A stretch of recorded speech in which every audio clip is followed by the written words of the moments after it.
science and thermodynamics as a systems. I look at all this stuff, from a kind of science lens. I've read so much about amazing innovations in environmental technology, and but I am concerned as a citizen that there is, there's the science and then there's policy. And there seems to be a bridge that we're all crossing together. So I'm excited to hear what's going on with the committee and how we can support the community. Thank you. Right. Yeah, welcome. Thank you. We have quite a diverse committee, as you'll find out in terms of experience. So maybe afterwards people can get a chance to mingle a little bit. That would be good. Very good. We need to approve the minutes from last month, from July 17th. Hopefully everybody's had a chance to look at them. Are there any comments on those? No. Okay. Would somebody like to move to approve them? Second. Okay. Do we need to vote on that? You can just ask for all those in favor. Okay. And all those in favor of opposed. approving. And the members who weren't here at the last meeting should abstain. Yeah. All those in favor? Aye. Aye. That looks like everybody. Good. Moving along. We have, as our first order of general business, we are fortunate to have Christine O'Rourke. It looks like remotely, I think. Is that correct? Yes. Yeah. Yay. So we have Christina O'Rourke joining us on Zoom. Christine is the sustainability coordinator for the Marin Climate and Energy Partnership, and she completes our greenhouse gas inventories every year. And Christine, is the audio okay for you now? Yes, it is. I can hear everything. Can you hear me okay? We can hear you. Great. Okay. Thank you for joining us. We're looking forward to your presentation here on the inventory. Great. Well, thank you so much for having me. As Phoebe said, I'm the sustainability coordinator for the Marin Climate and Energy Partnership. And one of the projects that we do is we prepare these greenhouse gas emissions inventory reports for all of our jurisdictions every year. And doing so every year enables us to kind of track our progress in reducing emissions and see where we can perhaps step up some efforts to meet our longer term goals. This report covers the year 2022. That's the latest year that we have all the data that we need in order to prepare the report. So there's usually a lag time of about a year and a half. So this is a look at emissions in the year 2022. As you can see, most of the emissions, almost 3/4 of them come from the transportation sector. And so the transportation sector, we count all of the passenger vehicles trips that are starting and ending in Corte Madera. And then half of the vehicle miles traveled that comes from trips that either start in Corte Madera or end in Corte Madera. So if it's a trip that starts in Corte Madera and then let's say goes to San Francisco, we would be counting half of those vehicle miles traveled, or VMT. We're also accounting for a portion of the commercial traffic, commercial vehicles and buses that are operating on Corte Madera roadways. The next largest sector here comes from the built environment, and that comes from the use of natural gas in commercial and residential buildings. And then the third largest one is the built environment from electricity use in commercial and residential buildings. And that is now down to 4% of all total community emissions. It used to be a much larger slice of this pie, but the electricity has been getting cleaner every year, so that has shrunk accordingly. And then we have some other emissions that come from off-road. That's from the use of landscape and construction vehicles and equipment, from the water and wastewater sectors, and from waste. And this comes from the emissions, methane emissions that comes from the decomposition of organic waste in the landfill. One thing to note is that this is what we call an activity-based inventory. So we're just looking at activities that occur within the Corte Madera boundary.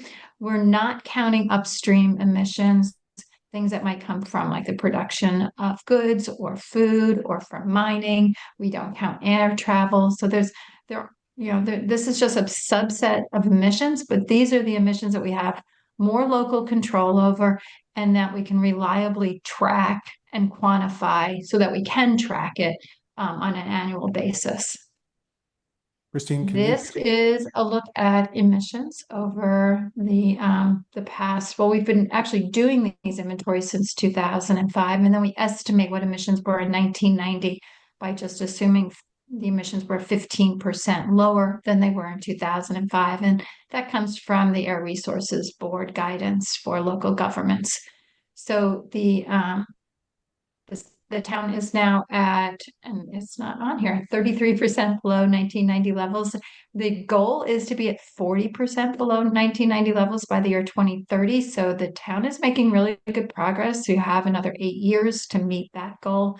The longer term goal for 2045 is net zero emissions. So about 85% of that would be accomplished through mitigation of greenhouse gas emissions. It's reduction of the emissions at the source. And then the other 15%, the state is assuming that will be achieved through carbon sequestration or carbon capture. So it's just sector highlights for you. Electricity emissions are down 86%, and that's due to a combination of reduced consumption as well as what I was saying, the lower carbon intensity of electricity. And your climate action plan actually targets an 86% reduction when you total up all the reductions that would come from the various programs in the climate action plan. So that means you've actually already met at least that part of the climate action plan goal. Yeah. Sorry, we're having some technical difficulties over here on our end. We're trying to increase the volume on our speakers so that we can hear you. Okay. So if you can just pause for a second. Sure. And we may ask you to go back a couple slides if you don't mind. Not a problem.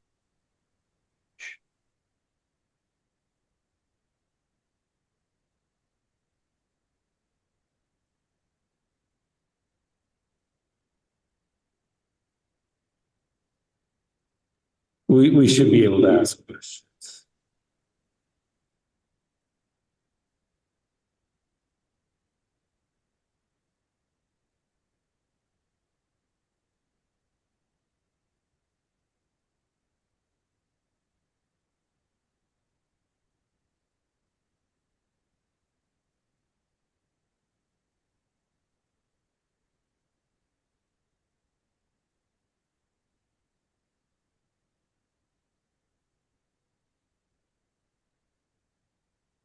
Christina, can you hear me?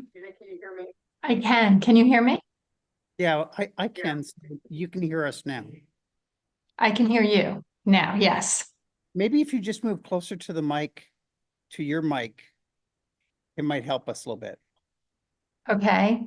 Is that any better? And I can try to talk louder. Is that any better? Yeah, that's better. That is Thank you. better. This is Pat. Can you hear me, Christine? I can. Yes. Great. Do you want questions during the presentation or at the end? It might be better to wait till the end. I only have a couple of slides. Okay, great.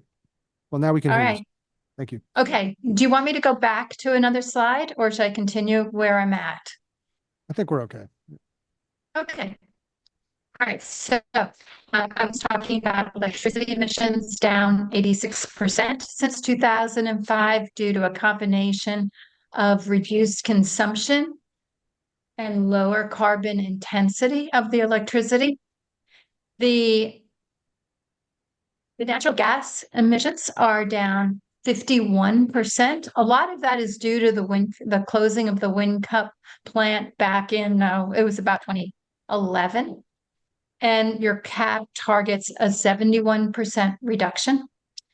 In the transportation sector, vehicle miles traveled are down 14%, and then emissions from the transportation sector is down 26%. So that's due to a combination of both the lower vehicle miles traveled and the better fuel efficiency of vehicles on the roadways. Also, that because there are more zero emission vehicles on the road, primarily electric vehicles. By the end of 2022, 7.5% of all passenger vehicles in Marin County were zero emission vehicles. It was a little bit higher at 9.2% in Corte Madera. And your climate action plan targets 25% of all passenger vehicles in Marin will be zero emission vehicles by the year 2030.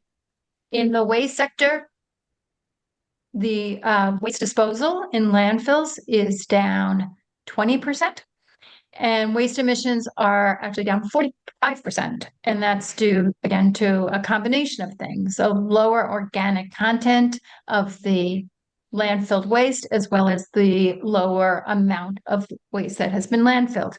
The CAP is targeting an 84% reduction in waste emissions. So there's a little bit more to go there.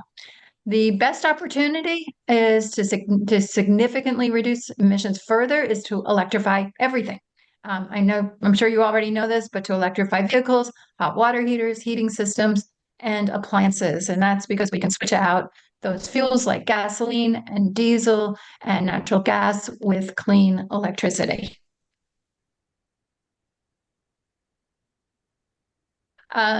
This slide comes from an analysis that we did for the Marin electrification roadmap, which is currently in development, and we looked at where natural gas is being consumed in Corte Madera, just because this helps to frame potential programs that you may want to implement to see like where you can get the most reductions in natural gas consumption. So the residential sector uses about 3/4 of the natural gas in Corte Madera. And of that, most of the natural gas, 59% of it is used for heating water. Another 1/3, 32% is used for space heaters. And kind of similar, in the commercial sector, actually more is used for heating.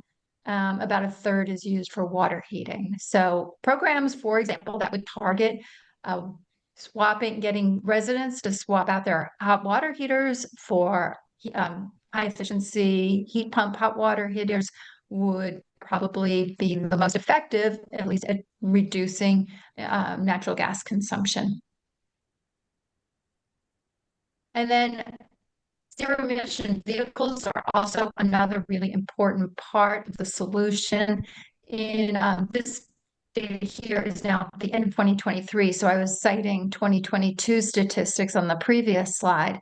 By the end of 2023, the end of last year, Corte Madera zero emission vehicle population was up to 11% of all light duty vehicles.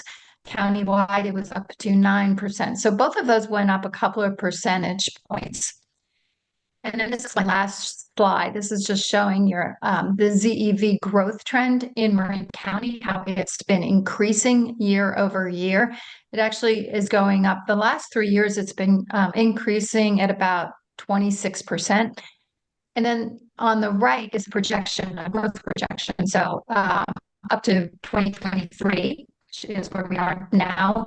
And then if you continue at the current growth rate, we actually have a light duty population of about half of all passenger vehicles and light duty vehicles in Marin County will be zero emission vehicles by 2030. And again, your cap is targeting 25%. So it does kind of, at least at this point, it feels like we're on our way to meeting that goal.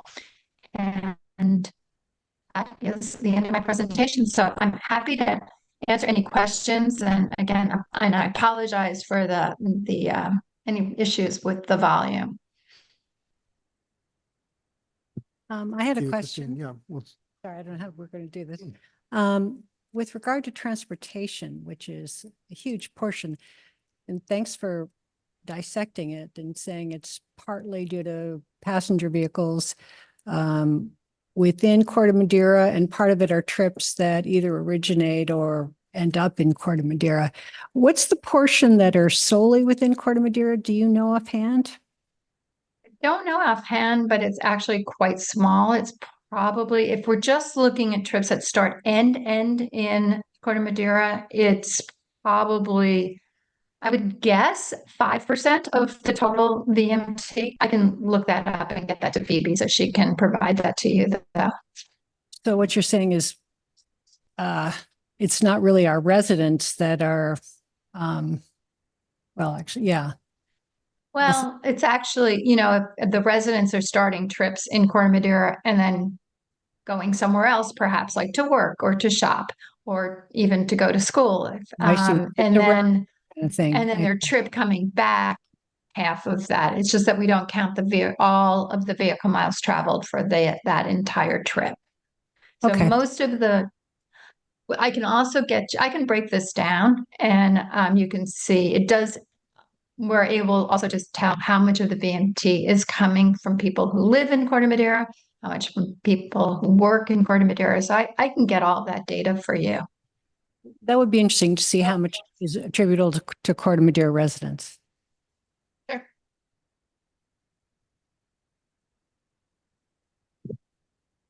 Other folks have questions? Dave Johnson here. Good to see you again. Since transportation is such a huge amount of the emissions, and you didn't bring up alternative modes of transportation as a way to reduce emissions, can you give us some thoughts about how that should weigh into our thinking in Corte Madera regarding encouraging alternative modes, bicycles or e-bikes or additional busing, or is there hay to be made there? Well, I mean, first of all, with alternative transportation, there's just a lot of co-benefits. It improves the health of your community. It reduces congestion on the road. So there's a lot of other reasons to promote alternative transportation than just reducing greenhouse gas emissions. The issue with alternative, and I'm talking really about biking and walking right now, is that those trips are short trips. People don't generally walk more than a mile or two. If it's, and we're talking about something other than like going out and exercising. Bike trips are generally about 8 miles long. So if you're substituting any kind of short vehicle trip with a bike trip or a walking trip, I mean, they're important, but they don't add up like using an electric car for the 30 miles that somebody typically drives every day. So that's not to say that it's not important, but when you look like in your climate action plan, when you look at alternative transportation, walking, biking, even public transit, they're either not utilized that much, and those trends, when you look year to year, they really don't budge much. We're not having great success getting people to use alternative transportation. The biggest change when you look at the data is that so many more people are working from home. So that is really helping to take vehicles off the road and reducing VMT. But we just haven't had a lot of success in alternative transportation. So that's not to say that it's not important to pursue those and to encourage those, but when we're just looking at where we get the biggest bang for our buck, it really is getting people to switch to electric vehicles. Thank you.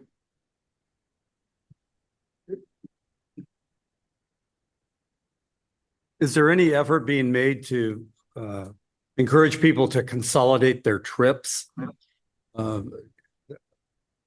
Or any way a credit could be electronically given to people who only don't drive every day, and that they consolidate their trips?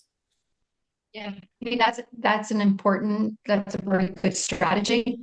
It would help to reduce, obviously, it would help to reduce vehicle miles traveled. I don't think it's trying to think of like any program that really is pushing a trip consolidation. We have like Marin commutes programs from the Transportation Authority Marin. We have a lot of alternative transportation programs from Safe Routes to School. But I can't really think of any one agency that's really pushing trip consolidation. But I think it's a very good idea.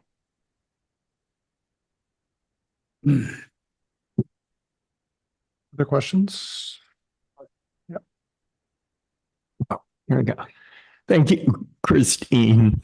At the beginning of your presentation, great presentation, by the way, you mentioned that your report was a subset of emissions. So I was wondering what percentage does your report cover in regards to any collective capturing of the full picture? Thank you. Sure. I would have to go back. I could calculate that. That's something, again, I'm happy to get to Phoebe and she can distribute to the commission. It's generally about a quarter to a third of all emissions. If you really did a consumption-based inventory, it would be quite a bit higher.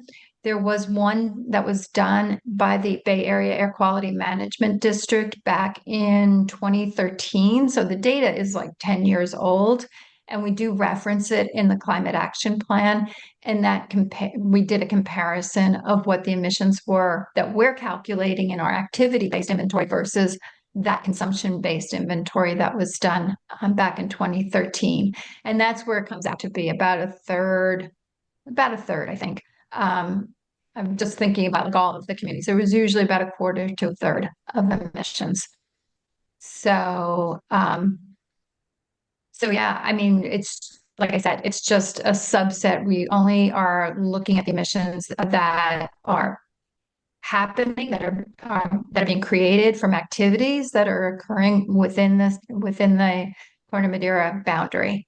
And again, that's because those are just, we can track them. We have the data to do that. And we can kind of reliably calculate these. And even in some instances, we're basing it on models, but we can reliably calculate it. And then we can look at the change year over year. The Air District, I've talked to them a few times about repeating that consumption-based inventory so we can see where we're at. But they just haven't allocated the funding to do that. And one other question about the residential data I saw on natural gas in regards to the bulk of the percentage or a big part of the percentage being to heat water. And then you said one of the biggest offsets to that. Well, first of all, I don't take hot showers because I study psychophysiology and the adaptive benefits to ourselves to take colder showers is huge, but not everybody knows that science. But in terms of the high efficiency heat pumps, what's the energy savings for them? Oh, well, that's a good question. I mean, they're different sources of energy. So most of the hot water heat pumps, hot water heaters that are in Marin County are natural gas. They're not electric. So you're comparing a natural gas hot water heater to one that runs on electricity. It's a high efficiency one. So the emissions reduction that comes again, because our electricity is so clean, it's almost, it's probably 5%, maybe even lower emissions that would come from swapping out a natural gas hot water heater for a heat pump hot water heater. Christine, this is Pat. I have back to the transportation topic. Could you describe a little bit how those emissions are quantified and sort of how that data is gathered? Are there samples of traffic studies and that sort of thing, or is it just kind of modeled on general Marin County or California transportation behavior? As we were discussing this a couple months ago, we were trying to figure out to what degree, if we do make improvements in Corte Madera, would it actually show up in the numbers? In the sense that it's actually based on real data as opposed to modeled data. And then secondly, to Karen's question, we have 2 malls here in Corte Madera, as you know, so we are an endpoint destination for a lot of trips that have nothing to do with Corte Madera residents. And Just kind of wondering how we should consider that when we look at the numbers. Right. So first of all, how we get the data, it comes from the California. No, this is from the MTC, sorry, the Metropolitan Transportation Commission and the Air Quality District put the data together. It's modeled data and it's updated every time the regional transportation plan is updated. So it's updated to assume that all of the transportation projects that are included in that regional transportation plan are implemented. And then it's calibrated every time they update the plan, which happens, I think, every 8 years. So project that you do in Corte Madera this year is not really going to have any impact until they actually do run the model again, it was redone a couple of years ago, so it will be a few more years until the model is done. I have to say that of all of the data that we collect to do the inventory, that one is the one that's based, much more on estimates, and it's not really as reliable, but it's the best data that we have. Right. And does the model, for instance, take into account the actual percentage of EVs that are in Corte Madera? So the model generates just the vehicle miles traveled. And I should say also when they do the model, they do look at data. I think it's both, traffic counts that they may be collecting. I'm not really sure what goes into the model, but a lot of the data now that comes for these traffic models comes from cell phone data that tracks where the trips are. So they know where trips start and where they end.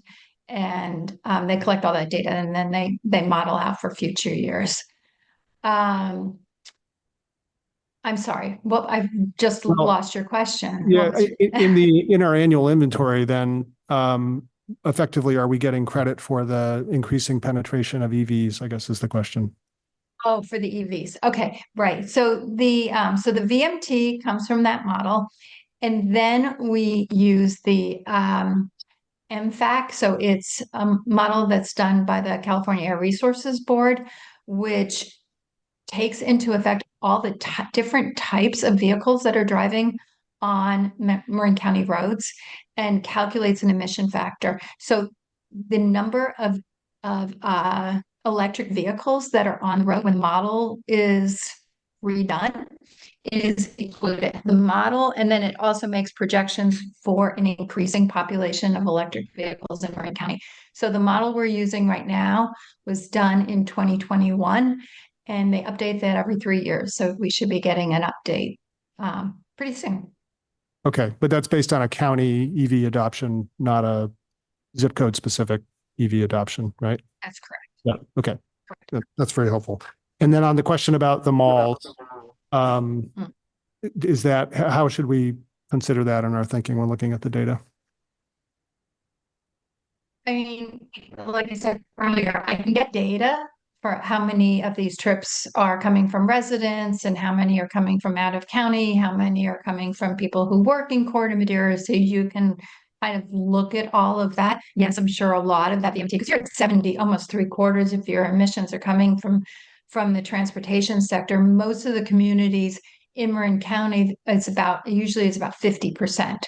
So I could say we could just offhand say 1/4 of your emissions are probably coming from the malls, and the employment that's generated at the malls. How you can look at it, I mean, you are, half responsible for that VMT. So ensuring that those malls have adequate EV chargers so that people that work there and shop there can charge their cars, maybe one solution to getting to reducing the transportation emissions that are generated from those sources. Right. Great. Well, if it is possible to follow up with that data, I think that would be really helpful for us if it's not Absolutely. too much. So are there any other questions, Adam?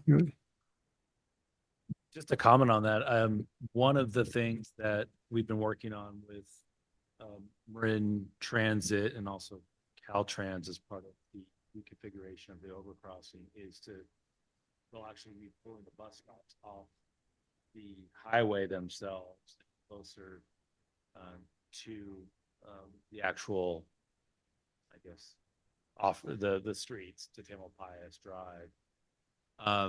I know for some folks that transit and the bus transit being on the highway, it feels, I don't know, like a lengthy distance to get from there to the shopping centers.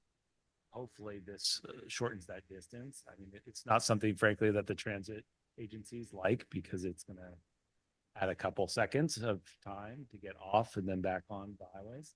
We're working through some transit priority signalization there for them with Caltrans as well. But those are sort of incremental steps that I think hopefully allow more people to access those centers through the bus system and employees as well.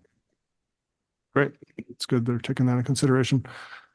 Excellent. Well, if there are no more questions or comments for Christine, no, then thank you very much for taking the time and giving us your excellent report. And yeah. Check for public comment. Good point. Thank you.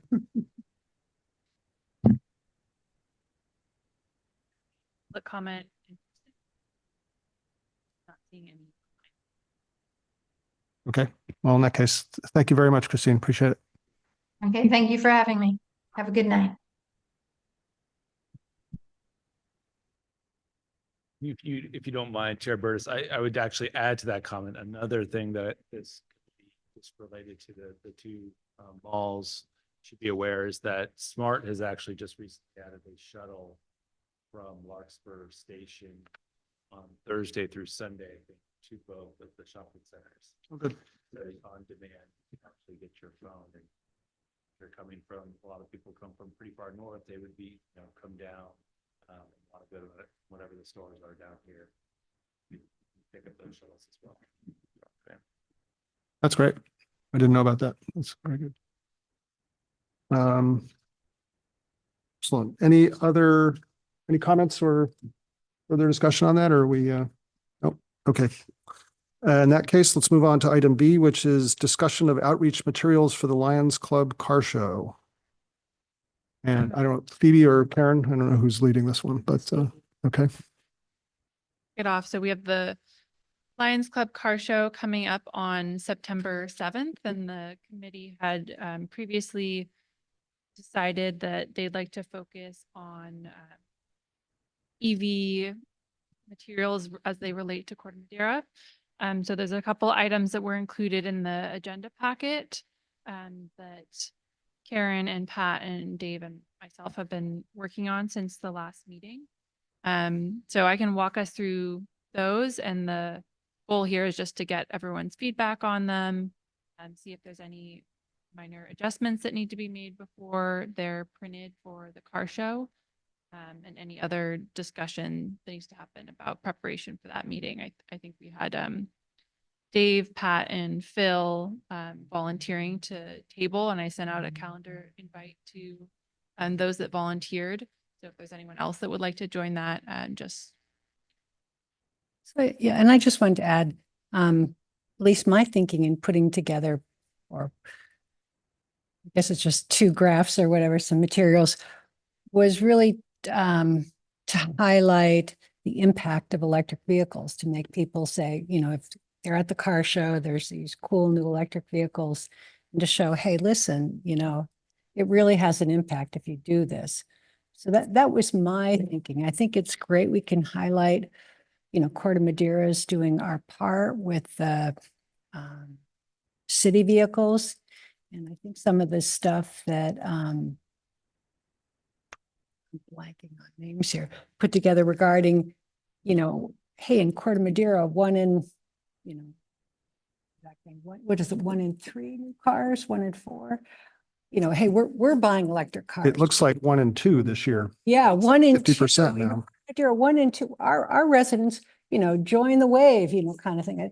My thing is just to get enthusiasm on both the impact and, hey, we're all doing it, as opposed to they're not really trying to overwhelm with data, but that's so anyway. So if you have any comments to try and you know, try and getting the enthusiasm. That was my thinking.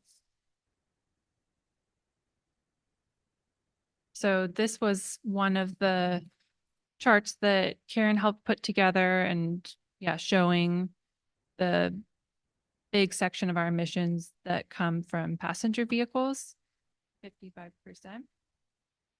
And then this other chart is showing the consumption-based inventory.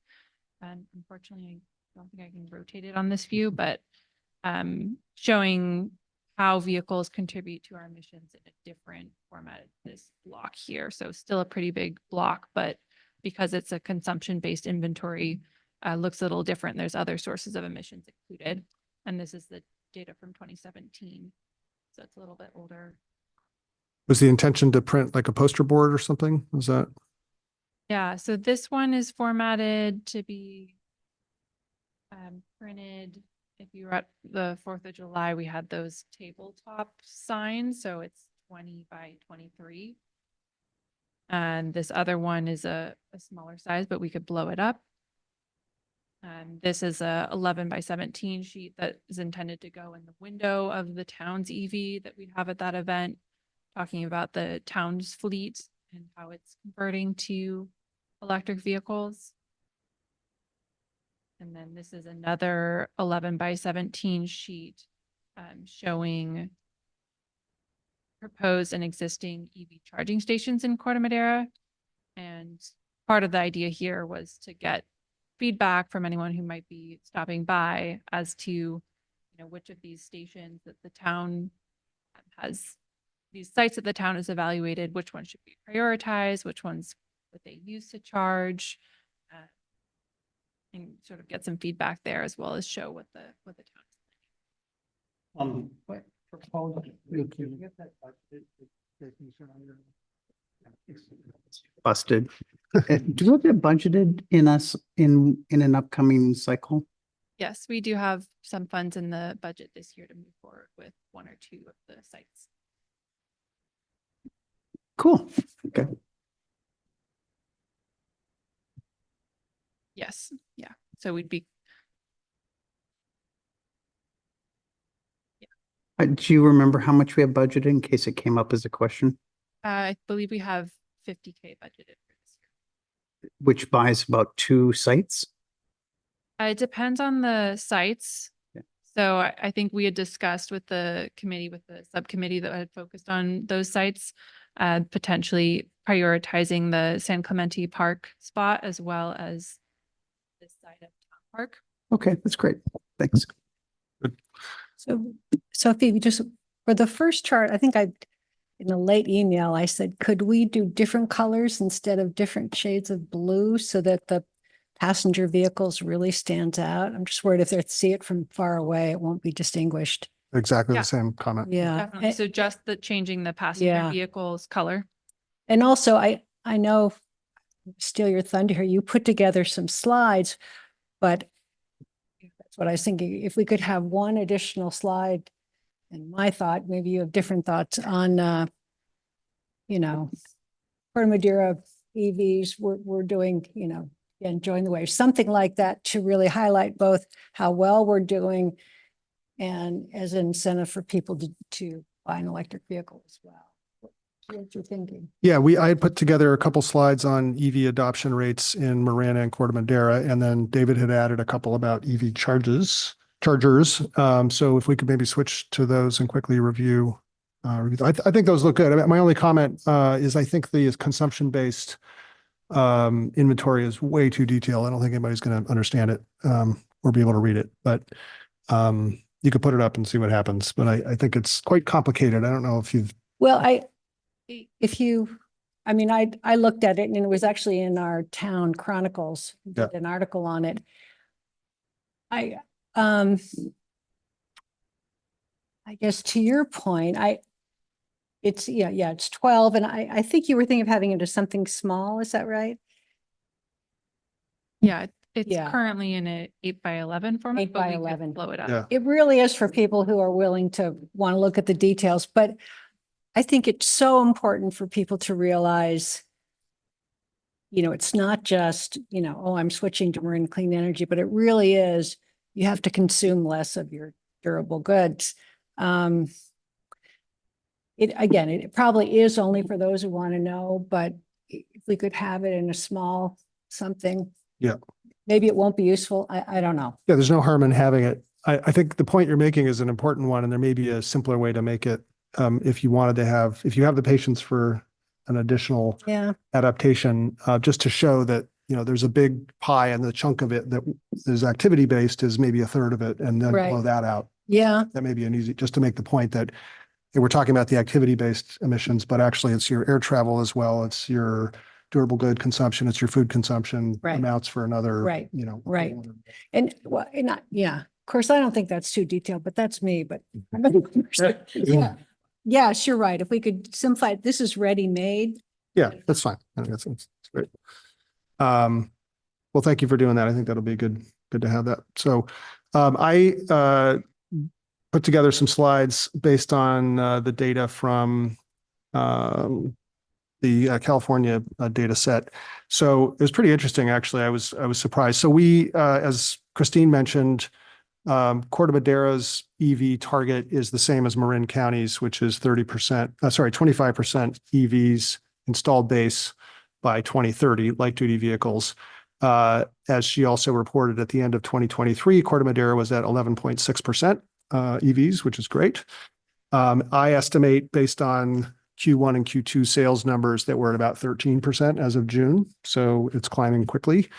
And by my analysis, new EV sales in Corte Madera were almost 1 and 2 for the first half of the year. Now, there's an important assumption in here, which is, unfortunately, the data set tells you how many EVs were sold or registered, let's say, sold and registered to Corte Madera residents, but it doesn't tell you all the other sales, bizarrely. So you have to make an assumption based on historical vehicle sales for Marin County in California. So I looked at a couple data sets, and it's about 6% is kind of the average. So if you apply that, if you assume that Corte Madera residents are buying new cars at the same rate as the rest of Marin, then actually 49% approximately of new car sales in the first half were EVs, which is amazing. I was. Yeah. Question. So did you use the CEC data, the data that I circulated? Yes. Okay. And they didn't have total registrations? They have total registrations, so you can look at the installed base. But when you look at new sales, they only track it for non-EVs. They only track it at the county level, not at the zip code level. Okay. Unless I was doing something wrong, which is entirely possible. But okay. It took me a while to get to that point. So assuming an average rate of replacement of about 6%, what that means is that, very ballpark numbers, if you're replacing 6% of cars every year and half of them are EVs, you're adding 3% a year to the EV installed base, which is great. And at this clip, we appear to be on target or to meet or probably significantly exceed our goal of 25% by 2030. So that's the summary, if you want to look quickly at the data. And so this is the installed base. So this is solid data. They report this is registered vehicles in Corte Madera at the end of these periods. With the exception of the first half, that last number, 13%, as I said, was a little bit of a assumption based. So went from 9.3% to 11.6% in 2023. So we added 2.3%, which is about 40% of the 6% of new cars that were sold. And then here is the percentage of EVs as percentage of new car sales year by year, and then my estimate for the first half of 2024. So it is a nice upward trajectory. And at this rate, if you want to go to the next slide, a fairly conservative assumption, which is that we continue to add 2.3% a year, we would exceed that 25% target in 2029. I think, in fact, this is quite conservative because the EV percentage will continue to go up, and it's probably closer to 3%. Not 2.3%. So good news, I thought. So I don't know which of those. Oh yeah, sorry, there's another slide here. And then this was just to say that actually Marin County, not surprisingly, I suppose, is adopting EVs at a faster rate than California. And within Marin County, it appears that Corte Madera is above average as well.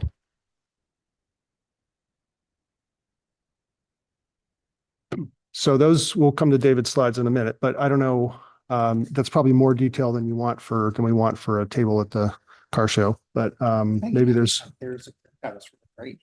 yeah. You know, even though I put all this data together, I think something really snappy would be fun. Like, you know, Corte Madera's adopting EVs that I think the key, for me, the key slide is the one that's, you know, we're at 49% and just say nearly 1 in 2 of Yeah. 1 in every 2 new cars now in Corte Madera is an EV. Blow that up as a big poster and then have handouts of the rest of the slides if people want. Maybe that's the.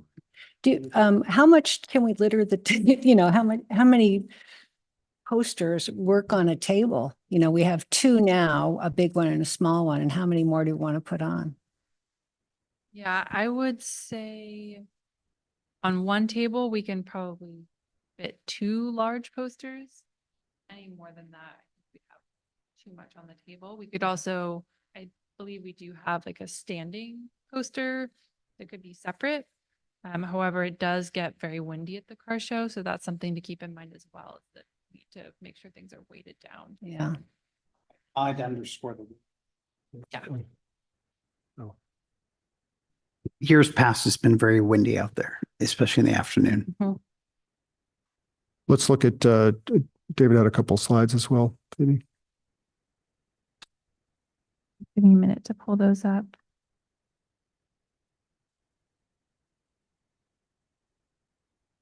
Pat did such a nice PowerPoint that I just figured I just dropped my slides right into them. So I asked one of the chat engines, what are the top 5 manufacturers of chargers in single family residences in Northern California? And this was the data that came up. And it gave me more than I needed to. These were all level 2 chargers. And it gave the output, a little bit of key features and pricing with a big asterisk that, of course, it depends on your specific situation at home. And then so that's, if people ask how much do those things cost and which ones are the most common, that there's a data set. And then to see what they look like, here's what the 5 of them look like. And they look pretty similar. Tesla's a little bit sleeker, but they're getting to be pretty standardized. I have a charge point that I've used since 2017 in my house, and it looks just like that. So, Are we in danger of promoting particular manufacturers doing this, Phoebe? Or if we do top 5, is it okay? Yeah, I think if it's factual, these are the top 5 most commonly purchased. yeah, That's fine. But yeah, we aren't plugging 1 or 2, and we aren't getting any kickbacks from any of these guys, so it's okay. And there will be, I believe, some vendors at the event as well. And Marin County will also be there with information about chargers and home installations. One thing I did last time, and I'll do it more intentionally this time since I'll be at the table, is I made a point to go to the EV, the people that were showing EVs there. And I wanted to tell them that we had a table where people could learn more about chargers in Corte Madera. And so I think that we can be in, I think we could have a dynamic with some of the people that are there to sell their cars to. The other vendor, the conference call, the county, is that correct? Yeah, they have a great deal of information. Yeah. So I think we're good for Corte Madera, and it's good to have a local presence, but if they're not from Corte Madera, I don't know, we may not be the I don't know, what's your feeling on this? Yeah, I think what we had discussed is that the county is bringing sort of general information about EVs and how to charge them and different charging level types. And then the committee's table is more focused on, you know, how are we doing in Corte Madera we have that handout on how to get a permit for an EV charger in Corte Madera, if someone needs that.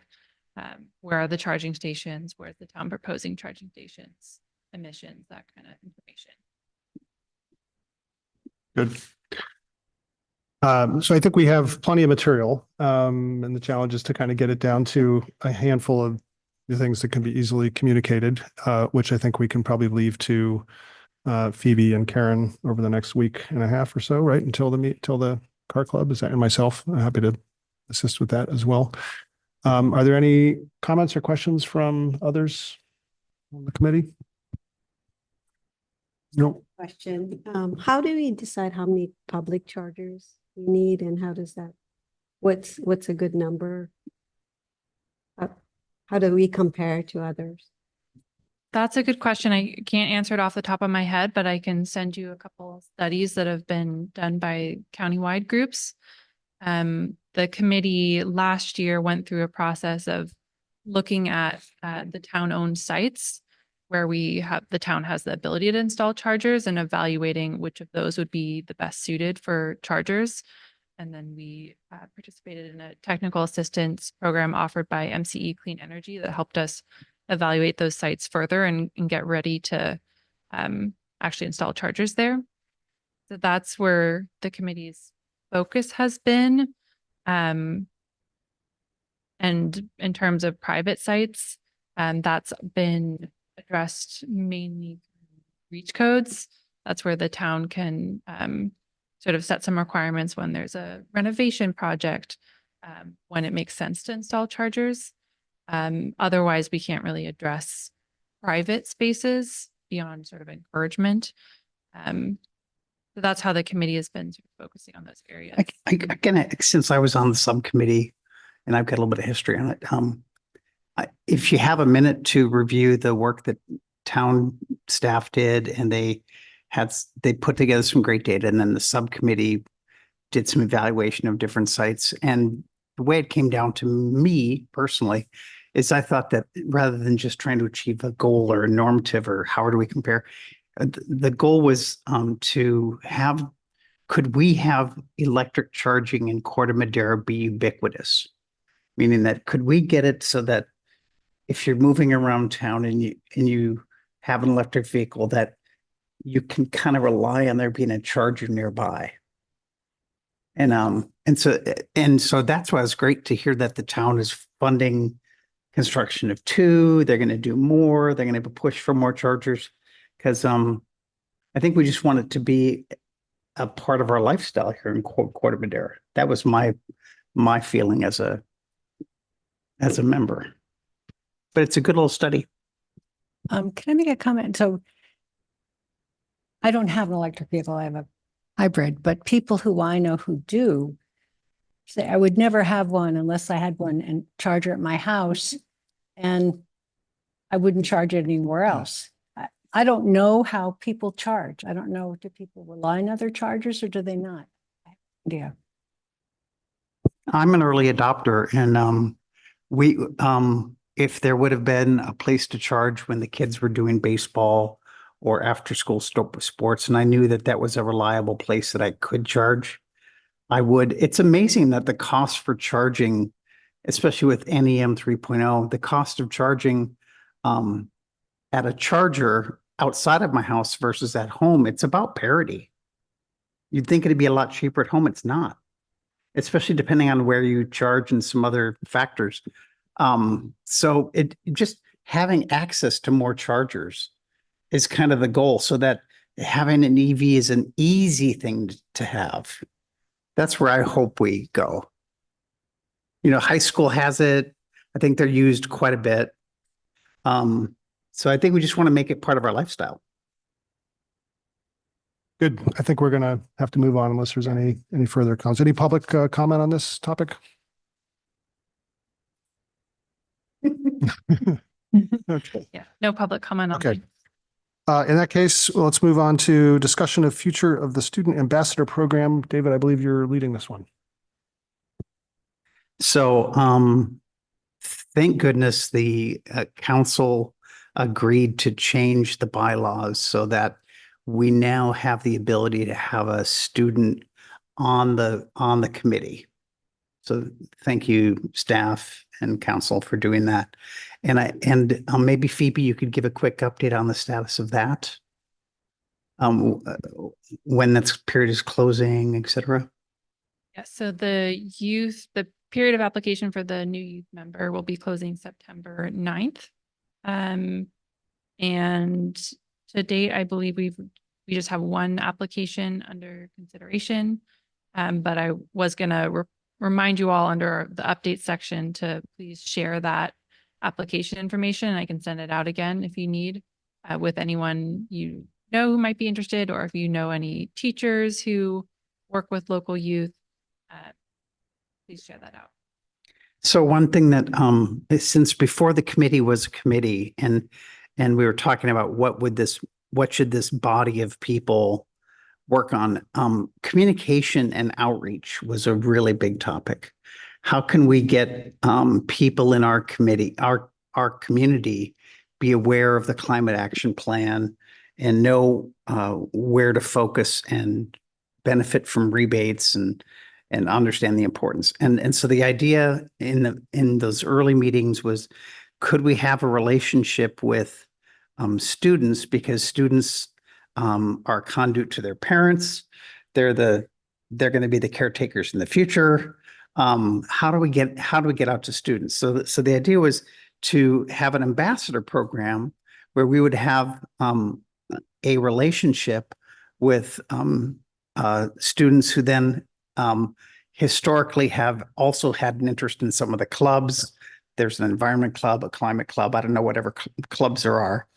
And then they would have a relationship with us.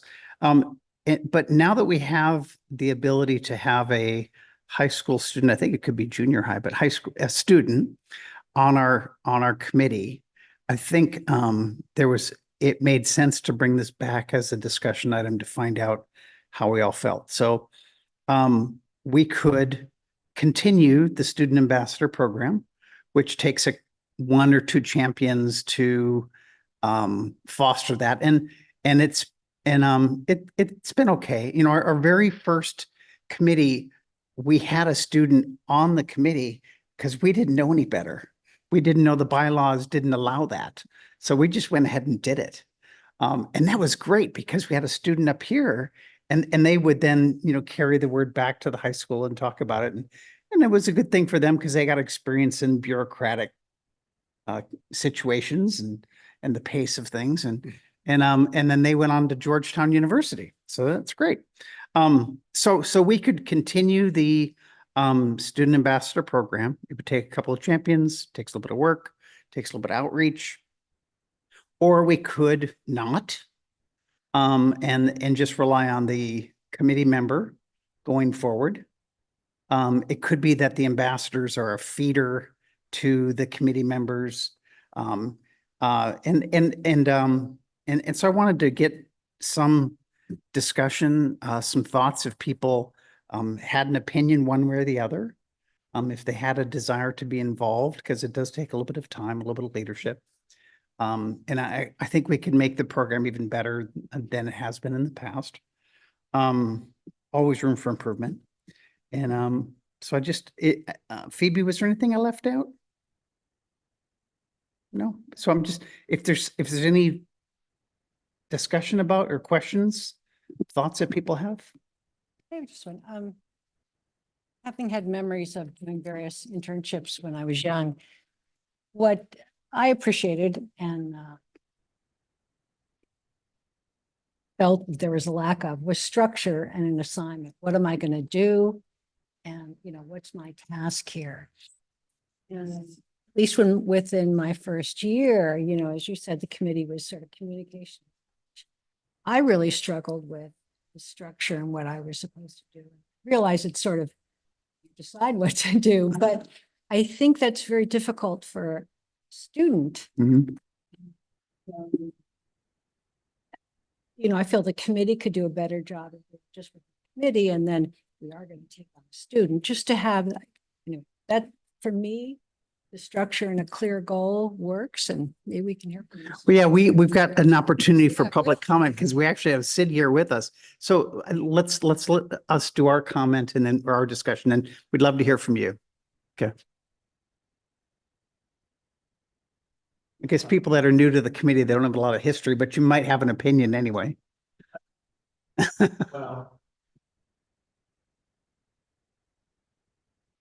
And make sure you're talking into the mic. as Okay. well. My opinion for getting the kids in the community more involved, it would be firstly make it cool. Create memes that are symbolic, that resonate with their subconscious system. You know, same way that the whole political stuff out there creates memes to try to lure attention, right? Create the memes that are regenerative and cool. So I'm sure her as a student, she would have some ideas about that. Anyway. My comment to David earlier, which I'll repeat here, was I think it's great that we're going to have a student committee member. And in addition to that, I think it would be nice to continue the ambassador program, but it does need somebody to spearhead it and go recruit some people. And to Karen's point, I think explain sort of what some of the contributions could be that they could bring. So we kind of need somebody to raise their hand and say they're going to. My point of view is if we're going to do it, we need somebody to say, yeah, I'm going to spearhead that for the next, year, let's say. So if you'd like to volunteer to do that, I think everybody would be pleased to continue, probably would be my suspicion. I think without that, it's hard to, I think it would tend to drift would be my expectation, but I don't know what others think. Bill, do you have any comments? Well, I'd be happy, I'd be happy to help recruit a student, Redwood alumni. Anything I can do. I mean, I think that the younger generation should be involved.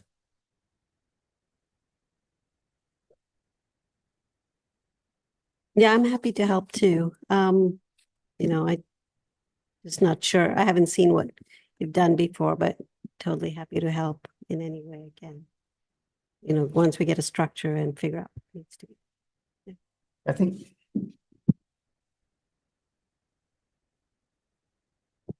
I've forgotten how many years we've been at this, but I think COVID threw a little bit of a wrench in there too. And I think we're still recovering from a rhythm after that disruption of COVID. So maybe we open up to public comment. Yeah. Please. Yeah. Just so they can hear you. That's all. And Sid, maybe you can introduce yourself for the new committee members as well. Okay. Hi, my name is Sid. I'm a current senior at Redwood High School. I run a segment on our news channel about the environment, and I'm currently working on that and how to make that more interesting and fun, like you said, for students and kids my age, or even students who aren't, naturally interested in that kind of thing. I've taken multiple science classes, and I just became the president of our environmental action club at my school. And I'm really glad that I got this opportunity to work in sort of a bureaucratic area. And I've been learning a lot. I've been, kind of quieter in the committee as far as I've figured out sort of what it is and what my role is, and trying to figure out, where are the points that we can connect with students my age, like thinking about EVs. Like, you're right, we do have EV chargers on campus, and we do have a lot of students who drive electric vehicles and hybrids, and, how can we find the places that they connect to that, not just like the vehicles that their parents are buying. And being the president and sort of helping lead projects in Environmental Action Club, we've done a few projects like Sustainability Week at my school, where we, spread information and put up flyers, and we have an event at lunch where, we have different groups come in. We've been trying to work with more people, like the Tam Mountain Rangers. We've been trying to get them to come in. We had people from the Waste District come in and talk about recycling, and events like that to sort of be right in the middle of our campus. And if I can take information here that I get from the committee about what you guys are doing with reducing greenhouse gas emissions and bring that to them in a more accessible way. So that's something that, you know, I've been brewing and trying to come up with ideas of where I can make that interesting. So that made sense. It was like a word jumble, but yeah. And it sounds like you've gotten some value out of the ambassador program. if I can call it Yeah. that, and you'd like to see it continue, it sounds like. I personally would, yes. Would you be willing to recruit some students to come I be ambassadors? absolutely would, yes. That would help, I think. Yeah, I think that this rolling having a program that has, first of all, we were successful in starting this, you know, and then building on it and having it continue for a couple of years and weaving into the fabric of some of the clubs. I think that there is an opportunity to grow, and it's going to be strong some years and it's going to be not so strong some years. But I think that having this relationship and nurturing a relationship with the students is a good thing. I'd be happy to step up even more this time now that I'm not chair. Maybe I have a fewer excuses on tugs on my time. Do you have suggestions for the program? I think, you know, like you said, it's sort of half on me to figure out what I want to do and sort of where I want to aim my energy at, but also, you know, to have more time to work, you know, one-on-one with you and sort of come up with projects and ways that I can be like, you know, I can write a script and produce a news segment on something that we're doing, or, you know, I can come up with something to present at one of the EAC meetings. I think just having a little bit more structure, I think would help me. But then again, it's also on me to sort of figure out where I want to focus my energy. Sid, are you going to apply for the position on the committee? Do you qualify? So I believe. Do you live in Corte Madera? I go to school in Corte Madera. Do I need to live here? Yeah, you have to be a resident of Corte I Madera. would probably just stay on the ambassador. Okay. Okay. Too bad. Could we change that rule too? That would be nice. No, you have to be a resident. It's Okay, well, thank you very much. That's great to hear your perspective, and we're really happy that you're here and finding it worthwhile and want to keep doing it. So be great. And we could get some more students involved. I think that would be fantastic. So what I'm hearing is that we have some people willing to take a sort of push the ball forward on this. Dave, Yeah, I think- Vanita, and Justin, Phil, sorry. So do we need to vote on this to maintain it, or we just kind of carry on? Carol, let's carry on. Okay. So I'll be, it was great to hear that there's other people that have interest. And so I'll be liaison. And you know, in the past, we've had a little time before the meeting and to find out what's going on at school, what's going on with the clubs. And so we might, if that was working, Sid, we might try to do that again. And it was great because there'd be questions like, what's a heat pump? Mm-hmm. You know, like some really good discussion, you know, so it's all good. So Great. Well, thank you thanks. The three of you for. And agreeing to I'm always push this open ahead. to suggestions too, because what we want is for there to be mutuality. We want to be supportive of what the students are doing in their development communication. We want to benefit from their perspective. Right. And Sid, just to mention, I think Phoebe can correct me, but I think the deadline for application for the committee, for the student committee member, is coming up very soon. So if you know anybody, we only have, I think, one applicant so far, assuming we want more applicants. If you know anybody who you think would be interested, please let Phoebe know. Okay. Yeah, that's closing September 9th. September 9th. Okay, great. We did public comment unless there's anybody online, Phoebe, on this. No. Okay. In that case, on to and I'm mindful of the time here, but on to the final general update, which is the discussion of the community presentation about heat pump water heaters.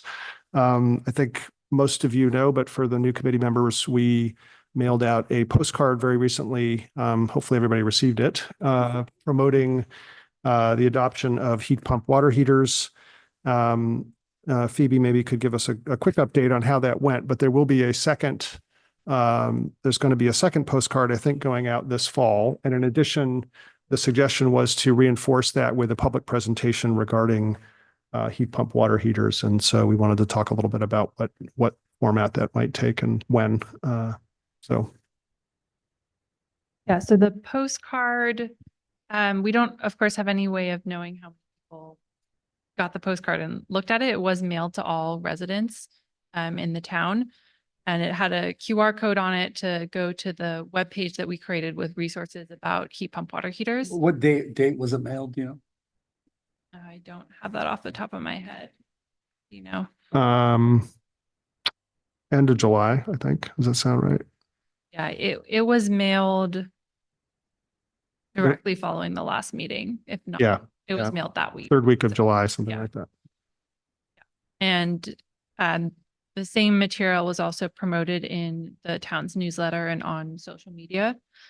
And that resulted in the webpage with the resources having 125 views by 88 users as of this afternoon. So that's the only sort of metric we have on penetration. We've had a couple residents reach out directly to staff with questions that have received the postcard. There currently aren't plans for the second postcard. That was, Okay. you know, if the committee has an event scheduled that they want to promote, that's when we could send out a second postcard. But I think that's sort of the discussion for this evening, you know, given the engagement so far, does the committee still want to proceed with an event? And if so, what are the next steps there? Yeah, I have a question. You circulated, I know to Pat and maybe one resident was disgruntled, shall I say, saying that they investigated it and it was $10,000 and on and on. And you sent back an email saying it wasn't meant to be for everyone, et cetera. But do we know, did she look into rebates, or do we want to follow up with that to see exactly why she was so?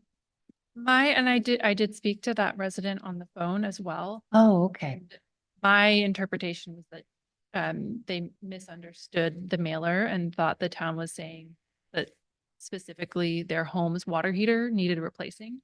Oh. And so I think there was a disconnect there. Wow.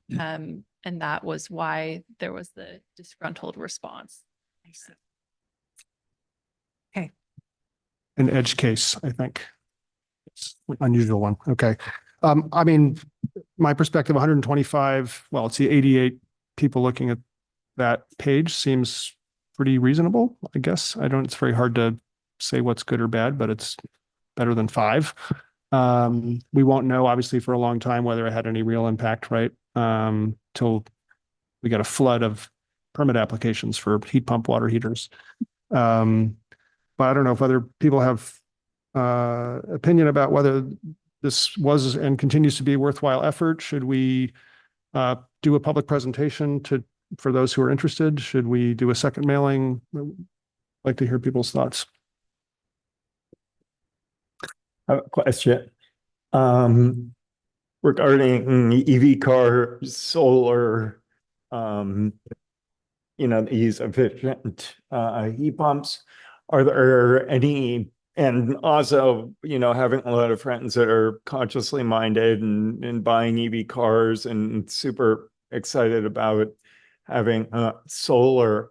One undercurrent I hear consistently is, and it does go a long way, if there's any incentives, economic incentives for residents to shift their behavior and, put it on their radar to purchase, these 3 categories, because that does go, oh, I get a tax rebate or I get XYZ. What's the town doing on their end for that versus just the information dissemination, which is good, but it doesn't go. It would be nice for it to go along with a little, even if it's just like a. Yeah. Should I answer? That's exactly the reason we did the mailer for the water heaters, because there are several good incentives in place right now. One of them is the federal tax credit, which is $2,000. And then there are a host of other ones from Marin and California. They kind of come and go. At the time we conceptualized the postcard, there were very strong incentives. So we replaced ours and it was almost completely paid for. It's not as good now, but I think you could still get probably at least a third to a half of the cost defrayed through incentives. So that was one of the reasons we chose heat pump water heaters. The other one was we felt like the EV adoption marketing message is being pushed pretty well by the car companies. And, we play more of a facilitating role there in terms of trying to get chargers installed.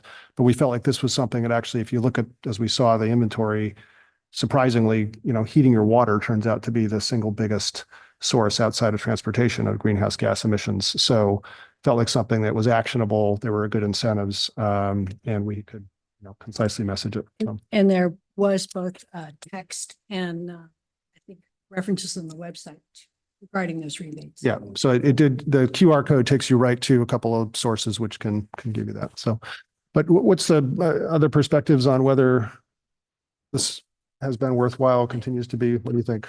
I like the 125. And if we think about, I'm sorry, we have 2,000 residents. How many do we have? Whoops. Corte Madera. 9,000. I think closer to 9 or 10,000 residents. Residents, households though. The households is 3,000 yeah. nominal. 4,000 households. Okay, 4,000 households. Okay, 100. I'd say 4,000, and we think, okay, so we're thinking, But single family households is probably the right. yeah. And then you get water heaters once every 20 years. This 10 or last 15. 10. Yeah. 15. So 100 isn't a terrible percentage of people at least looking at it. They need it all they all need it this week. So. Well, possibly. But I'm very mixed as to whether to send it out again and whether to follow up. If we follow up, I would do it via registration to make sure someone would show up. I think it's a lot of effort to put together a presentation. But how do people feel about that?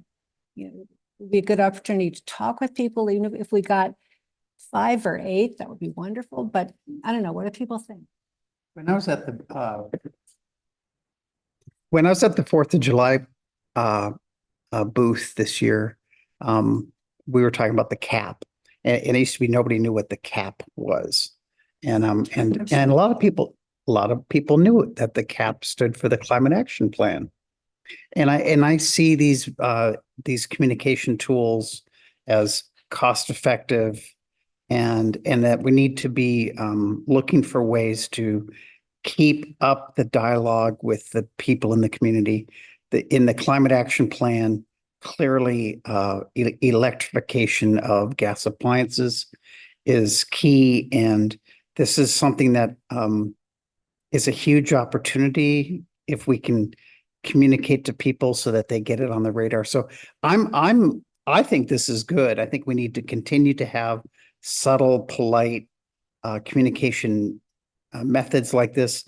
The 4th of July, the car show, the Lions Club, the mailer. I think getting people to have an awareness of that there is action that they can take and there are things they can do to plan for it. I think these things are really important. I say keep going. Here's one thing I think to consider, is that I think when this committee was formed many years ago, there was less communication. There is communication from many other sources. And I'm not, the probability of us giving out information that someone doesn't already know is relatively, I mean, I'm not sure. I think what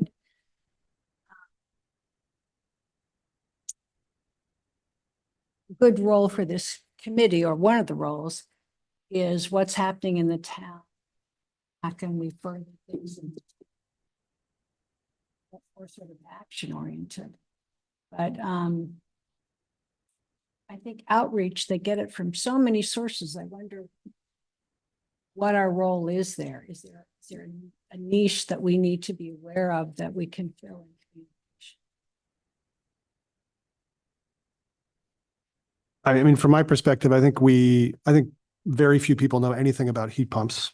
Mm-hmm. And so I think we could have a role there in terms of educating people. I didn't know much about them, honestly, until about a year ago. So I think I, pretend I know what I'm doing in this space. So I think most people don't know anything about them. They maybe have heard the term, but don't know about it. And I was doing the same math, Karen, that you were doing, which is there's probably, of the 2,500 or so, let's say, single family houses, maybe 250, 200 or so are going to replace a water heater this year. And to get, 88 individuals looking at the site feels like, that's pretty good, actually. So my perspective is kind of like David's. I think if nobody else is doing that for Corte Madera, we're doing it in the Chronicles and other ways, but this is one of the few things that we can, do in a sort of direct and targeted manner.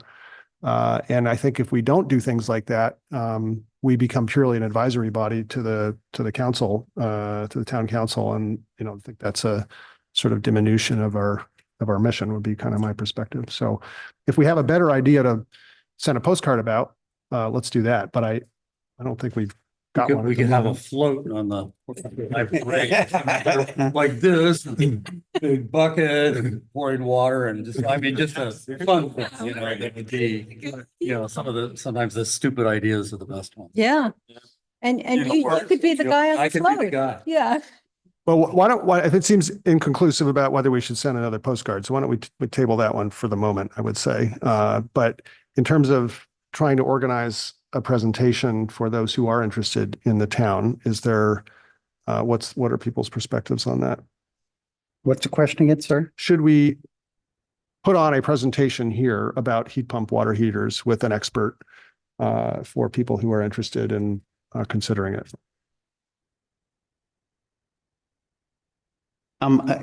Part of the history of this discussion was there's a heat pump hot water heater in the building that people can go and look at. And it was, I think it was inspired a little bit by a county-wide session that Phoebe and I went to, where there was a mechanical engineer and a couple of testimonials about things, and to give people an opportunity. If we had 20 people, 20 households that were interested in, and they then, that's a touch point for them, and they then are able to discuss with their neighbors, like neighbors do, this thing. I think this is incremental. So I think that if we have the material and it's not too big of a draw to bring people in here, have an expert that could answer the questions about heat pumps and how they work better than I can, and actually go down and look at one here in the building. I think that if that meeting was attended by 20 households, to me, that'd be a win. My vote. Yeah, I just want to say one thing. And, I've been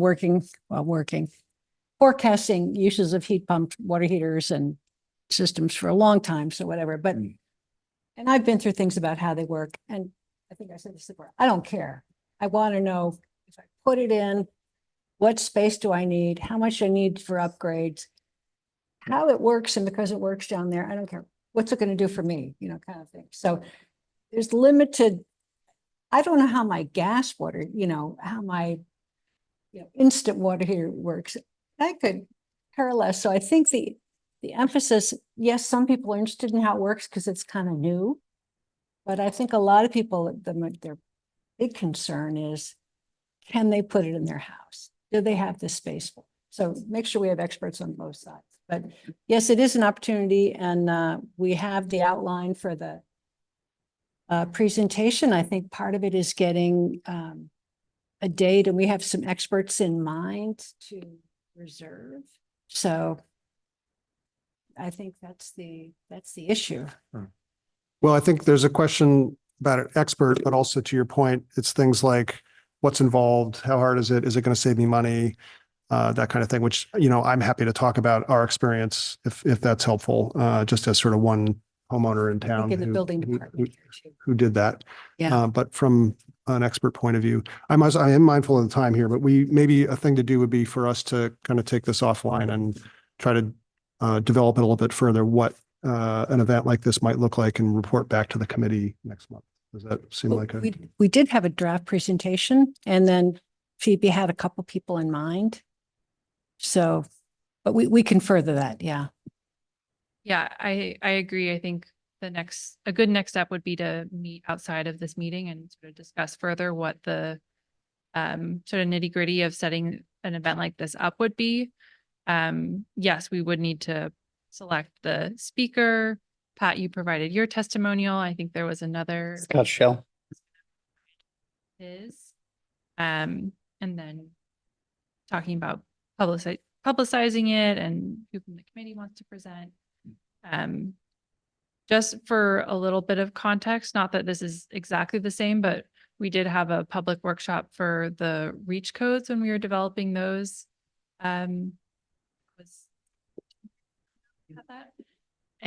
we did a similar, we sent out a mailer to all residents. We promoted it through the newsletter, social media, board outside of the community center, all the methods. And I think we had maybe 3 people show up in person and 9 people on Zoom. So this may be a little bit more of an exciting topic. We can say there's incentives and, there's benefits, and it's not as dry as talking about the building code. But that is something to consider relative to the amount of work that would go into putting together an event like this. That was at the tail end of COVID too. Yeah. Phoebe, can we include a tour of the new town hall? Or I realize that's already been done, but something like that. I don't know. I think that would be okay. Yeah. Be a draw. Okay, so let's take this offline and we'll try to push it a little further. So any public comment on that one or? No. Okay, in that case, we're on to item 5, which is updates and reports, starting with staff. So we already covered the youth position. I'll send out that reminder again with the link to the application information. And I did also just receive Christine's responses to your questions, so I'll send that out after the meeting as well. I sent out, I think last Monday, the countywide building electrification roadmap is now public. There's a feedback survey that's open until the 25th. So if you haven't taken that yet, take a look through the roadmap and see if there's any feedback you'd like to provide. We did include in our climate action work plan for this year, sort of taking a look at that final product and identifying which aspects that the town can implement. So that'll likely be something that we'll be including in our work plan for next year. Maybe I had a question. I admit I sort of skimmed through that plan. Has there been any estimates of the amount of money it's going to take to implement that plan? Or, I mean, that I didn't see the dollar figures associated with it or people. Yeah, I don't believe that kind of cost estimate was included in the plan. It's more of a roadmap. So it's, yeah, going to depend on how things are actually implemented. And then one last reminder is for the cybersecurity training. If any of you still need to complete that, please do so.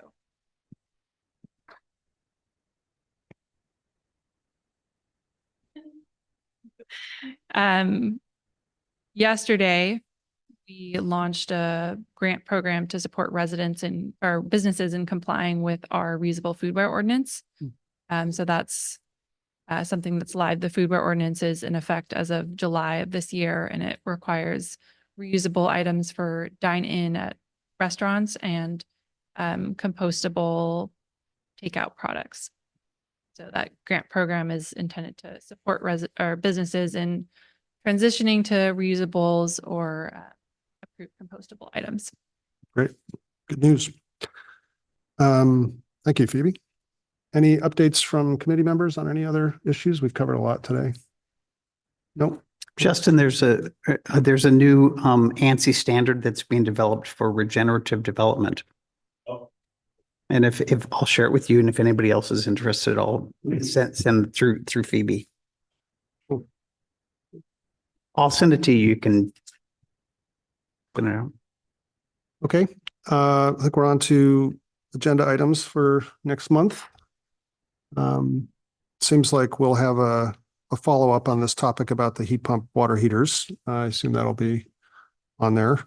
Do you want to, are we going to be discussing the student ambassador program again? Yeah, I was saying, I'd like to suggest that we have a line, an agenda item to get some feedback from student ambassador program.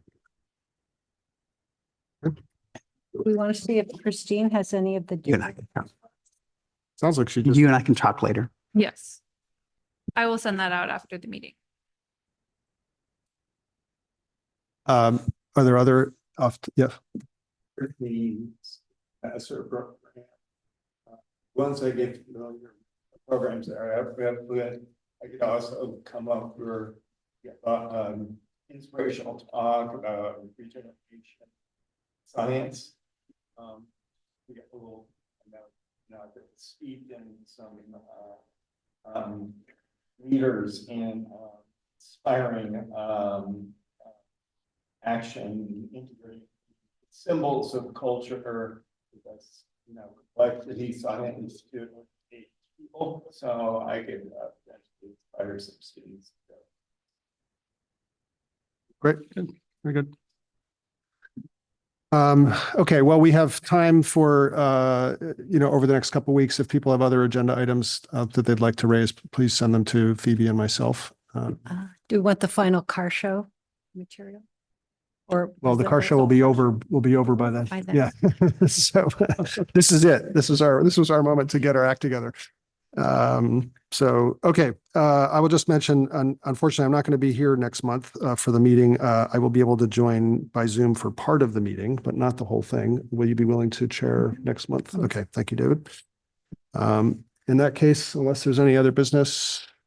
I'll just, on that note, remind everyone, if you are not able to make a meeting, please let me know in advance. And if you would like to join via Zoom, you need to publish your address that you'll be attending remotely from on the agenda. So please let me know well in advance so I can get that on the agenda. Good reminder. Also, I think you've probably informed Vanita and Justin about the Brown Rule Act, but maybe you could share any relevant materials with them subsequently. So good. Okay. Any other business? No. Good. Well, in that case, meeting's adjourned. Thank you.